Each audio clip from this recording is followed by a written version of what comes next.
Argumentet om, at abort skal være lovlig, fordi hvert barn skal være et ønsket barn, er en kliché, der undgår spørgsmålet. Hvis det ufødte menneske er en person, er det så ikke bedre for ham at være i live og uønsket frem for død? Og uønsket.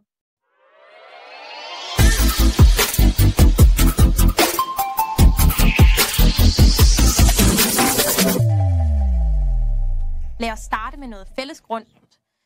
Jeg er sikker på, at vi er enige om, at hvert barn skal være ønsket, men vi er nok ikke enige om detaljerne i, hvordan det skal udfolde sig.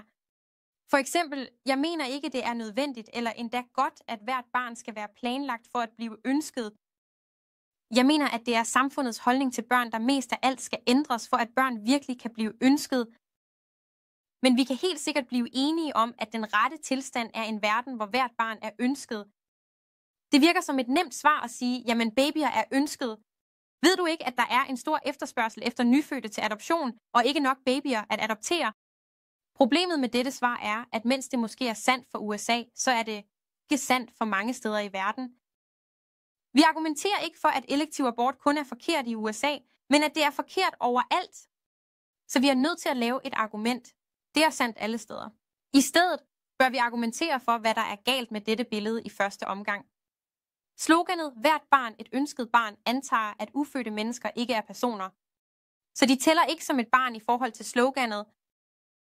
De mennesker, der gentager denne idé, viser som regel ægte sympati, og de fleste af dem vil være skrækslagne ved tanken om at dræbe en børnehavebarn, fordi hun var uønsket af sine forældre.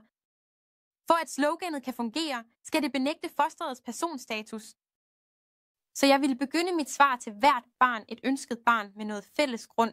Så se, om de er enige i, at sloganet ikke vil gælde for nogen, der uden tvivl er en person. Efter det vil jeg gå videre til argumentet om ligestilling for at fastslå, at ufødte børn er personer med samme moralske status som enhver anden menneskelig væsen. Konklusionen: ønskethed og uønskethed ændrer ikke på, om det er forkert at dræbe mennesker. Og de ufødte er mennesker. Tjek linket i beskrivelsen for at lære, hvordan man laver argumentet om ligestilling.